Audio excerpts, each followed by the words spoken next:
meus irmãos e irmãs, nos encontramos mais uma vez para refletir a palavra de Deus deste domingo, solenidade da Imaculada Conceição de Maria. O núcleo da palavra de Deus deste final de semana é ajudar-nos a entender esta mulher que é concebida sem pecado original, pura, imaculada, para acolher mais tarde o mistério de Cristo na sua vida, acolher, gerar, gestar o Salvador.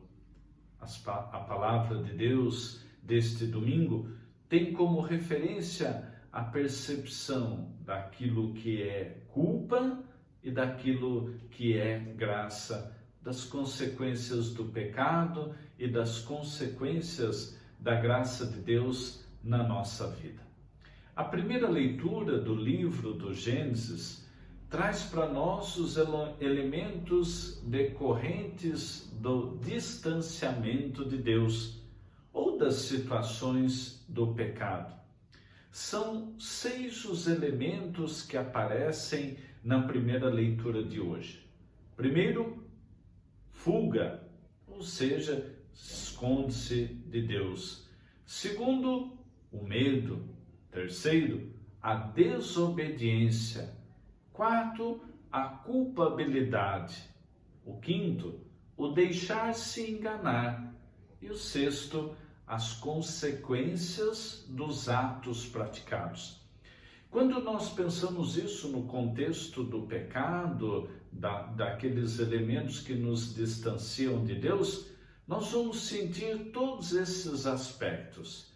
Fugimos de Deus, somos tomados pelo medo, queremos fazer as coisas escondidas, decorrentes então da nossa desobediência. Quando então somos encontrados, o primeiro elemento é encontrar também um culpado. Foi o outro que me levou a fazer isso. Então queremos transferir para o outro esta dimensão que é nossa responsabilidade. Por isso queremos sempre culpar alguém diante daqueles atos que não temos coragem de assumir dentro de nós. O processo do pecado, do distanciamento de Deus, nos faz com que sejamos enganados, deixamos-nos enganar pelas seduções, por tudo aquilo que este mal ou que estas situações nos oferecem. Por isso, o último elemento é a percepção das consequências dos atos que nós realizamos. Quando pensamos na dimensão do pecado, de tudo aquilo que realizamos, também pensamos nas consequências de tudo isso que fazemos? É o que a primeira leitura de hoje quer demonstrar para nós, se temos consciência de todo esse processo na nossa vida. Na segunda leitura, nós temos um belo hino de louvor ao Pai por Cristo, para então percebermos as consequências da nossa união com Cristo. 3 aspectos nós podemos destacar na segunda leitura de hoje.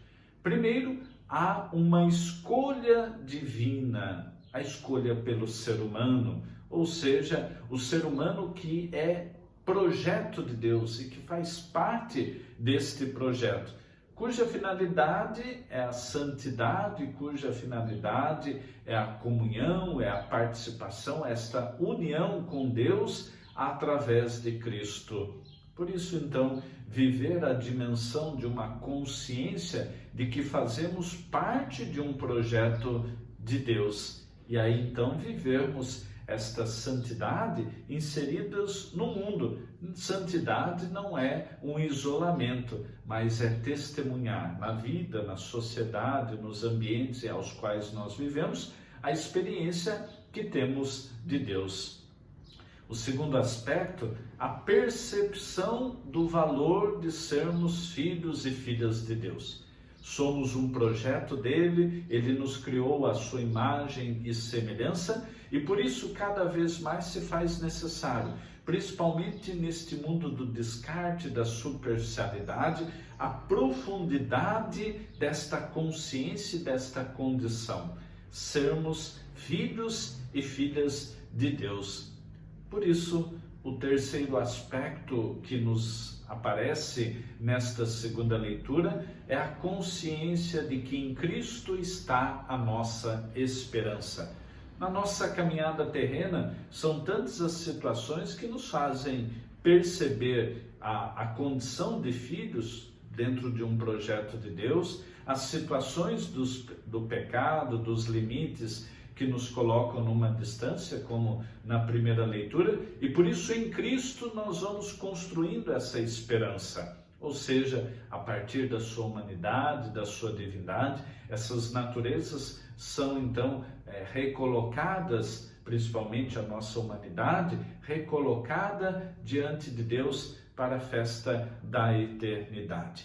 Então, olhar, meus irmãos, para esta segunda leitura é perceber em quem nós colocamos a nossa confiança. E em Cristo está a nossa esperança, como nos apresenta o autor da segunda leitura de hoje. No texto do Evangelho, nós podemos perceber então o que o mistério da Anunciação revela a cada um de nós. Destaco dois elementos. O primeiro, a consciência de um projeto salvífico. Há um anseio de Deus de que nós então estejamos com Ele numa comunhão terrena e depois numa comunhão, numa experiência de eternidade. E por isso, nesse projeto salvífico, Deus vai articular, vai então oferecer todos os meios possíveis para que esta comunhão ela não seja quebrada, para que esta unidade seja vivida e que a nossa vida seja uma realização na medida em que estivermos em Deus. Por isso, ele, acima de tudo, demonstra na escolha da Virgem Maria essa dimensão de uma eleição, de uma predileção pelo ser humano. Oferece uma ação e, por isso, a graça que a envolve e também envolve a nossa vida nessa consciência de que somos parte de um projeto salvífico, de que somos parte, para que um dia possamos participar da plenitude de tudo isso que é a festa da eternidade. Um segundo aspecto que aparece na leitura do Evangelho de hoje é a disponibilidade humana. E essa disponibilidade se dá na percepção dos sinais, ou seja, a manifestação do anjo que se dá na vida, na presença de Nossa Senhora. Um segundo aspecto desta disponibilidade é o estabelecimento de um diálogo com Deus.